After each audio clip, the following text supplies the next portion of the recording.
오직 하나님의 말씀만이 영적인 지도요, 우리의 삶의 모든 것이 되는 주님의 축복의 말씀인 것입니다.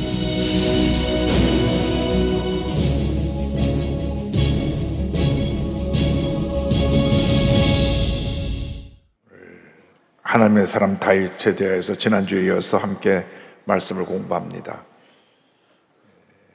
지금 구약에 나타난 성령의 사람들 우리가 함께 은혜 나누고 있는데, 사울 왕은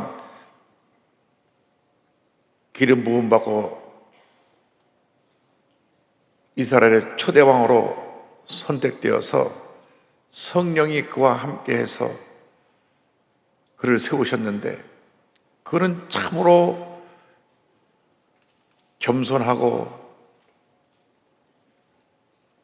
아버지 말씀에 잘 순종하고 모든 면에 존경받는 그런 모습이었는데, 그가 왕이 되고 난 다음 알게 모르게 교만해졌습니다.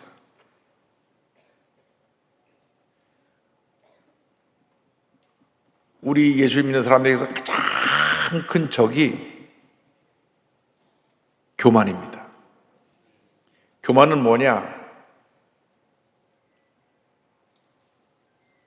내 중심에 하나님의 자리에 내가 앉아있는 것이 교만입니다.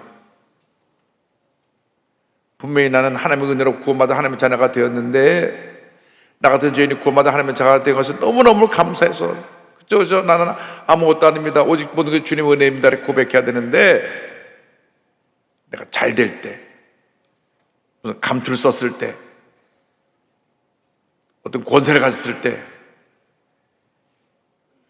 하나님의 은혜를 잃어버리고 내가 이렇게 되는 경우가 너무나 우리 주변에 많이 일이 일어나고 있는 것을 봅니다. 성경에도 보니까 사울 왕이 겸손해서 택함을 받아 왕이 됐는데, 그건 나중에 내가 해서 제사장이 할 제사도 대신 드려버리고 할 말씀에 순종하지 않고 좋은 것들은 다 진멸하라고 했는데 좋은 것들은 남겨놓고, 그래서 버림을 받게 되니까 나중엔 또 점치는 여인 무당한테 가서 또 도움을 요청하고 하나님이 그를 버리셨습니다. 그래서 브레세까지 전쟁에 나가서 그냥 죽고 목배임 당하고 자기 아들 둘도 같이 목배임 당하고 그런 비참한 죄를 마쳤습니다. 그 뒤를 이은 다윗 왕은 사울의 절대를 따르지 아니하고 늘 하나님 앞에 기도하기를 힘쓰는 기도의 사람이었습니다. 기도의 사람. 성령의 사람은 기도의 사람이 되어야 되고 말씀의 사람이 되어야 됩니다. 여러분, 기도하지 않는 사람하고 기도한 사람하고는 나중에 한 5년, 10년 지난다면 신앙의 차이가 이렇게 차이가 납니다. 예배 잘 드린 사람하고 예배를 잘 드리지 않은 사람하고 결과도 이만큼 차이가 납니다. 말씀을 주야로 묵상하는 사람하고 묵상하지 않는 사람도 이만큼 차이가 납니다. 비가 온다고 교회 안 나오고 비 온다고 교회 나오고 나는 이만큼 차이가 납니다. 신앙이라는 것은 주님의 뜻을 지키고 따르는데 참 복이 있고 그 안에 모든 문제 해답이 있는 것입니다. 우리는 말씀의 사람이 되어야 됩니다. 기도의 사람이 되어야 됩니다. 성령의 사람이 되어야 됩니다. 예배의 사람이 되어야 됩니다. 그럼 우리 복을 받게 되는 것입니다. 나단 선지자가 하나님의 말씀을 들고 와서 다윗에게 말합니다. 하나님께서 다윗 왕국을 굳건히 세워주셔서 번영하게 만들어 주신다고 말씀하셨습니다. 그 말씀 듣자 사무엘하 7장 18절 20절 보면 다윗 왕이 하나님께 드린 기도가 나옵니다. 다윗 왕이 야훼 앞에 들어가 앉아서 이르되 주 야훼여 나는 누구이오며 내 집은 무엇이기에 나를 여기까지 이르게 하셨나이까? 주 야훼여 주께서 이것을 오히려 적게 여기시고 또 종의 집에 있을 먼 장래일까지도 말씀하셨나이다. 주 야훼여 이것이 사람의 법이니이다. 주 야훼는 주의 종을 아시오니 다윗이 다시 주께 무슨 말씀을 하오리이까? 주의 말씀으로 말미암아 주의 뜻대로 이 모든 큰일을 행하사 주의 종에게 알게 하셨나이다. 그런즉 주야여, 이러므로 주는 위대하시니 이는 우리 귀로 들은 대로는 주와 같은 이가 없고 주 외에는 신이 없음이니이다. 할렐루야. 하나님의 주신 축복 말씀에 너무너무 감사해서 하나님께 감사기도를 드립니다. 하나님이 이 놀라운 일을 이루신 것을 그저 감사합니다. 내가 무엇이 간데 하나님 나를 갖다 택하셔서 이렇게 큰 복을 주십니까? 그저 감사합니다. 그 뒤에 그의 삶을 보면 어디로 가든지 하나님께서 다윗을 승리하게 만들어 주셨습니다. 다윗의 일생은 승리의 일생이었습니다. 사무엘하 8장 6절 14절입니다. 다윗이 다메섹 아람의 수비대를 두매 아람 사람이 다윗의 종이 되어 조공을 바치니라. 다 같이요. 다윗이 어디로 가든지 여호와께서 이기게 하시니라. 아멘. 14절에 다윗이 에돔의 수비대를 두고 온 에돔의 수비대를 두니 에돔 사람이 다 다윗의 종이 되니라. 다 같이요. 다윗이 어디로 가든지 여호와께서 이기게 하셨더라. 아멘. 성령으로 충만하면 어디로 가든지 우리가 악한 세력과 싸워 승리하는 것입니다. 영적 전쟁에서 우리 이미 승리자입니다. 왜? 예수님이 2000년 전에 다 이루었다 할 때 우리 이미 승리를 한 것입니다. 그렇기 때문에 우리는 영적으로 강건해져서 이긴 싸움을 날마다 확인하고 또 이기고 또 이기는 삶을 살아야 되는 것입니다. 기도하지 않고 감사하지 않고 예배 잘 빠지고 그래가지고 문제와 시험 속에 갇혀있지 말고 늘 성령 충만해서 기도의 사람이 되어서 날마다 승리의 삶을 이루게 되기를 바랍니다. 성령에 충만한 다윗은 기도의 사람이었고 사랑에 충만한 사람이었습니다. 사울왕이 자기를 죽이려고 10몇 년 동안 쫓아다녔는데도 사울왕의 가족들을 궁휼히 여기고 사랑으로 보살펴 주었어요. 사울의 가족의 사랑을 본 다윗에 대해서 사무엘하 9장 6절로 8절을 설명합니다. 사울의 손자 요나단의 아들 무비보셋이 다윗에게 나와 그 앞에 엎드려 절하며 다윗이 이르되 무비보셋이여 하니 그가 이르기를 보소서 당신의 종이니이다. 사울의 손자를 불러왔습니다. 다윗이 그에게 이르되 무서워하지 말라. 내가 반드시 내 아버지 요나단으로 말미암아 내게 은총을 베풀리라. 내가 내 할아버지 사울의 모든 밭을 다 내게 도로 주겠고 또 너는 항상 내 상에서 떡을 먹을지니라 하니 그가 절하여 이르되 이 종이 무엇이기에 왕께서 죽은 개 같은 나를 돌아보시나이까 하니라. 사울왕의 손자 무비보셋이 있었는데 어릴 때 다쳐서 다리를 절었습니다. 아무도 그를 귀히 여기지 않았습니다. 이미 몰락한 왕족의 가문이니까 또 다윗의 원수로 있었으니까 아무도 그 불구인 무비보셋을 돌보지 않았는데 다윗 왕이 그걸 불러갖고 너희 할아버지 모든 재산 너에게 다 돌려줄 테니까 네가 그거 관리하고 너는 앞으로 나랑 같이 와서 밥 먹을 때 이 왕의 식탁에 참여해라. 할렐루야. 주님의 은혜입니다. 우리가 버려진 인생 같은 우리를 주님이 택하셔서 불구고 있는 우리를 택하셔서 주님의 은혜 식탁에 부르시는 것입니다. 그 은혜 식탁이 어디냐? 바로 예배입니다. 예배. 할렐루야. 예배는 하나님의 은혜 식탁입니다. 언제나 하나님께서 우리에게 은혜 잔치를 예배해 놓으시고 부르시는 것입니다. 그래서 우리가 예배를 드리는 것이 얼마나 중요한지 모릅니다. 우리가 성전에 나와서 예배를 드리든 온라인으로 어디서 예배를 드리든 예배를 드리는 그 자체에 하나님이 복을 부어주시는 것입니다. 이상하게요, 믿음이 식어지면 예배가 멀어져요. 믿음이 식어지면 기도가 안 나옵니다. 믿음이 식어지면 감사가 사라집니다. 믿음이 식어지면 불평이 나고 원망이 나고 자꾸 입으로 부정적인 얘기만 합니다. 믿음이 식어진 사람들이 그렇습니다. 여러분, 절대 긍정, 절대 감사인 것입니다. 늘 감사하고 또 감사하고 감사해야 될 것입니다. 자, 근데 여기 하나 문제가 생겨납니다. 영적 긴장감을 잠시 잃어버리고 범죄한 다윗입니다. 사무엘하 11장 1절 2절입니다. 그 해가 돌아와 왕들이 주저할 때가 되매 다윗이 요압과 그에게 있는 그의 부하들과 온 이스라엘 군대를 보내니 그들이 암몬 자손을 멸하고 라빠를 에워싸고 다윗은 예루살렘에 그대로 있더라. 자, 전쟁에서 막 승리하고 있었던 때입니다. 근데 막 이기고 또 이기고 또 이기니까 늘 영적으로 깨어있고 긴장해야 되는데 그날따라 늦잠을 잤어요. 보니까 얼마나 늦잠을 자느냐, 저녁 때 다윗이 그의 침상에서 일어나, 야, 종일 잠갔어요.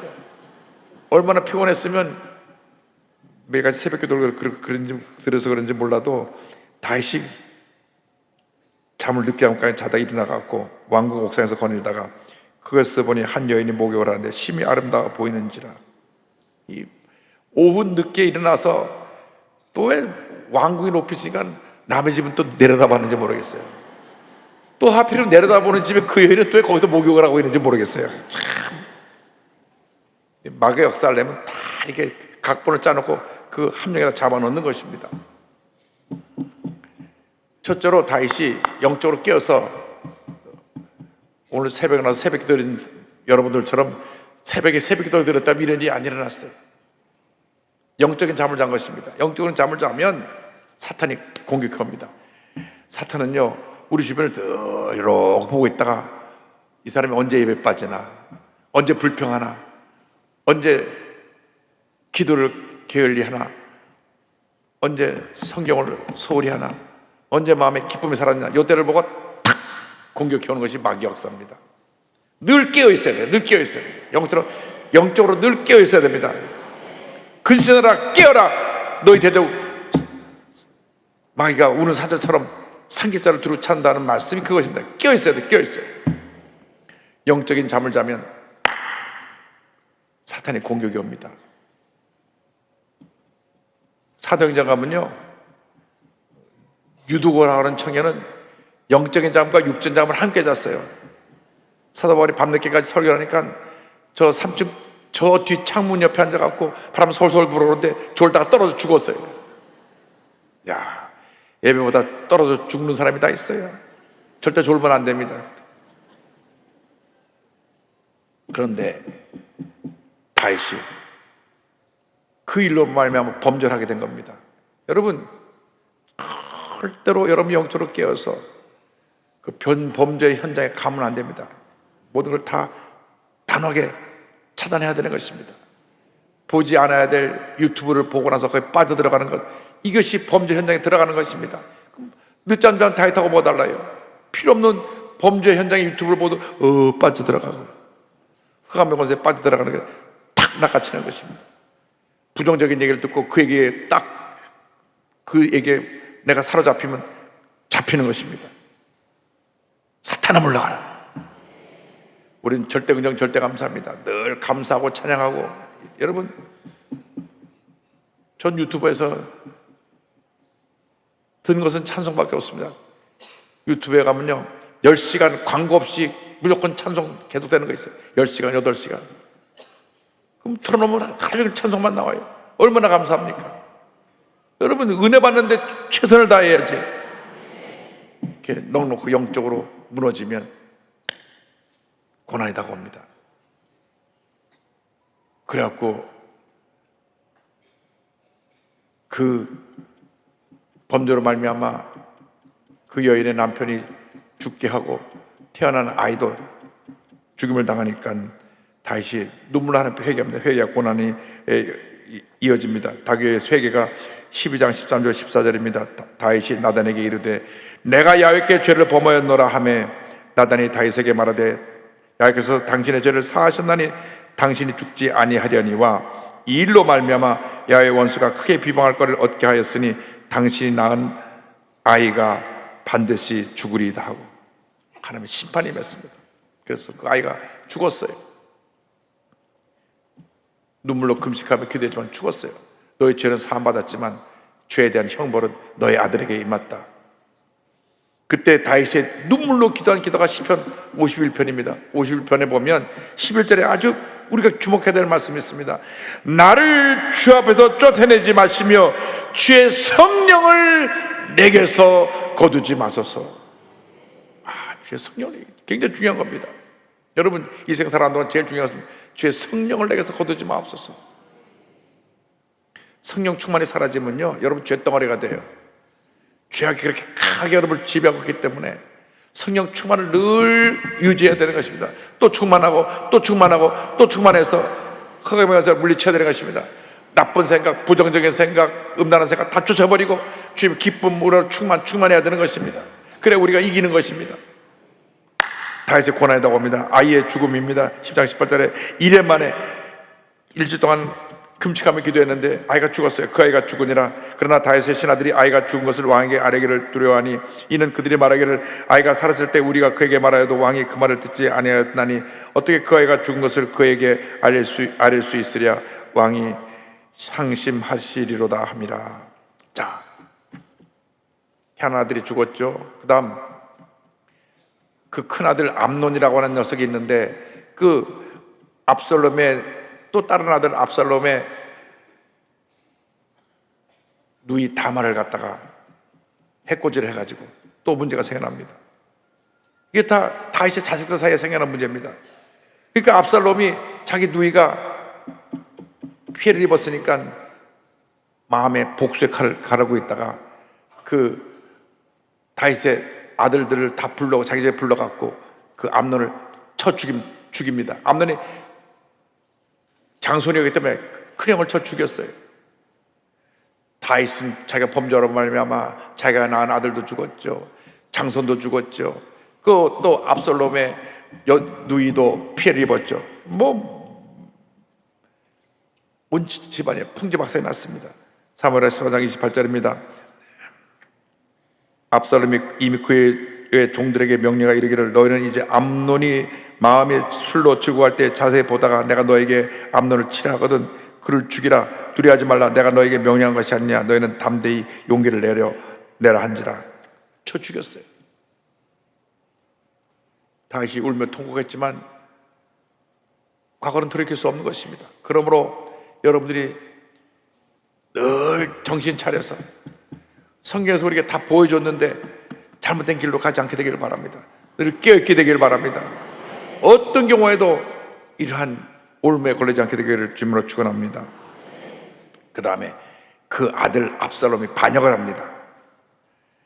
자, 아들이 반역을 해서 아버지를 공격하는데 백성들의 마음을 회유시켜요. 그래서 사무엘하 15장 6절 보니까 이스라엘 무리 중에 왕께 재판을 청하러 오는 자들마다 압살롬이 행함이 이와 같아서 이스라엘 사람의 마음을 압살롬이 훔치니라. 왕을 만나러 오면 미리 자기가 불러갖고 뭐 때문에 왔느냐 자기가 다 판결해줘요. 왕은 만나기가 하늘의 별따기인데 압살롬은 언제나 만날 수가 있고 만나면 문제를 다 해결해 주니까 야 다윗왕은 우리에게 멀지만 압살롬은 우리에게 가깝고 압살롬 최고다. 그래가지고 이 아들이 반역을 일으켜가지고 자기가 스스로 왕좌에 올라가서 반역을 일으킵니다. 대역죄인이 되는 거죠. 사무엘하 15장에 나옵니다. 이 압살롬이 정탐을 이스라엘 모든 지파 가운데 두루 보내 이르기를 너희는 나팔 소리를 듣거든 곧 말하기를 압살롬이 헤브론에서 왕이 되었다 하라 하니라. 헤브론은 다윗이 왕이 됐던 곳이죠. 제사 드릴 때 압살롬이 사람들을 보내 다윗의 모사 길로 사람 아히도벨을 그의 성 길로에서 청하여 온지라. 반역하는 일이 흑암의 압살롬에게로 돌아오는 백성이 많아지니라. 다윗의 모사는 뭐냐면 군대로 말하면 작전 참모, 다윗의 요즘 말하면 고문 변호사 같이 모든 걸 의논하고 하는 그러한 그 다윗의 가장 모든 일을 맡아서 처리하고 있는 핵심 인물인 모략가인 아히도벨을 자기 편으로 만들었어요. 그러니까 모든 지혜를 그 아히도벨이 내고 있는데 그 작전 참모를 데려가 보니까 뭐 반역을 일으킬 때 사람이 다 그로 가버려서 다윗 주변에 사람이 없게 됐습니다. 그래서 다윗이 피난길을 가고 다시 돌아와서 압살롬과 전쟁 속에서 자기 압살롬이 또 죽고 그러니까 자기가 죽은 죄로 말미암아 자기가 낳은 아들이 있죠. 우리아의 아내 바세바라는 아들도 죽었죠. 첫 번째 아들 암논도 죽었죠. 이 사랑하던 압살롬도 죽었죠. 다 죽었어요. 그리고 나서 또 세바라고 하는 불량배가 반역을 합니다. 사무엘하 20장 1절 2절입니다. 마침 거기에 불량배 하나가 있으니 그의 이름은 세바인데 베냐민 사람 비그리의 아들이었더라. 그가 나팔을 불며 이르되 우리는 다윗가나를 분 깃이 없으며 이스라엘 아들에게서 받을 유산이 우리에게 없도다. 이스라엘아 각각 장막으로 돌아가라 하며 이에 온 이스라엘 사람들이 다윗 따르기를 그치고 올라가 비그리의 아들 세바를 따르나 유다 사람들은 그들의 왕과 합하여 요단에서 예루살렘까지 따르니라. 그래서 그의 말년에 많은 연단이 있었습니다. 여러분, 그래서 우리 늘 영적으로 깨어 있어야 됩니다. 우리가 주님 앞에서 늘 바로 서 있기를 힘쓰고 주님 앞에 인정받는 주님의 일꾼들이 되어야 되는 것입니다. 사람이 내게 뭐라 말하는 건 중요하지 않습니다. 주님이 나에게 뭐라 말씀하실까? 우리가 장차 주님 앞에 설 때 잘하였다, 착하고 충성된 종아, 하나님 앞에 칭찬받는 일꾼들이 다 되기를 바랍니다. 그러나 궁극적으로는 하나님께서 다윗에게 놀라운 축복과 승리를 선물로 주셨습니다. 다윗이 그의 마지막 그 기록에 보면 주님께서 모든 일을 다 마치고 승리하신 후에 이와 같은 고백이 나옵니다. 사무엘하 22장 1절로 4절을 다 같이 한번 보겠습니다. 야훼께서 다윗을 모든 원수의 손과 사울의 손에서 구원하신 그날에 다윗이 이 노래의 말씀으로 야훼께 아뢰어 이르되 야훼는 나의 반석이시요 나의 요새시요 나를 위하여 나를 건지시는 자시요 내가 피할 나의 반석의 하나님이시요 나의 방패시요 나의 구원의 뿌리시요 나의 높은 망대시요 그에게 피할 나의 피난처시요 나의 구원자시라. 나를 폭력에서 구원하시도다. 내가 찬송받으실 야훼께 아뢰리니 내 원수들에게서 구원을 받으리로다. 그런 마지막으로 그가 임종하기 전에 주님의 놀라운 은혜에 대해서 궁극적으로 모든 것을 합력하여 선을 이루게 하시고 승리를 가져주신 하나님께 감사하고 찬양합니다. 여러분, 일생을 살고 맨 마지막에 우리가 주님 앞에 드릴 것은 감사 찬양밖에 없습니다. 우리가 크고 작은 많은 연단과 어려움을 겪었지만 마침내 우리는 위대한 승리자가 되어서 주님 앞에 서게 될 것입니다. 그러므로 여러분, 날마다 영적으로 끼어서 영적으로 모든 전쟁에서 싸워 승리하고 위대한 하나님의 사람으로 하나님 앞에 우뚝 서게 되기를 주님으로 축원합니다. 그리고 나서 맨 마지막 다윗이 죽기 전에 고백한 고백에 성령의 역사에 대해서 다시 한번 고백하는 장면이 그 다음 장 사무엘하 23장 1절 2절입니다. 이거 다윗의 마지막 유언입니다. 다 같이요. 이는 다윗의 마지막 말이라. 이새의 아들 다윗이 말하며 높이 세워진 자 야곱의 하나님께로부터 기름 부음 받은 자 이스라엘의 노래 잘하는 자가 말하노라. 야훼의 영이 나를 통하여 말씀하시며 그의 말씀이 내 혀에 있도다. 아멘. 그는 늘 찬양하기를 좋아했습니다. 찬양을 하기를 좋아해서 늘 찬양하고 수금을 타면서 찬양을 부르면 하나님의 영이 역사에서 귀신이 쫓겨나고 문제 해결되고 하나님의 축복이 맺습니다. 그래서 그는 마지막으로 하나님께서 내게 성령을 부어줘서 찬양을 잘하게 하시고 내가 이렇게 한평생 주님 뜻을 하게 되기를 감사합니다. 마지막 유언으로 주님의 은혜에 대해서 감사하고 성령에 대해서 감사함으로 그의 삶을 마무리합니다. 여러분, 마지막 여러분의 고백이 주님의 성령께서 나와 한평생 함께 해주셔서 내가 주님께 감사하고 찬양하고 지금까지 살았습니다. 주님 은혜입니다. 고백할 수 있는 여러분 되기를 주님의 이름으로 축원합니다. 축원합니다. 축원합니다. 기도하겠습니다.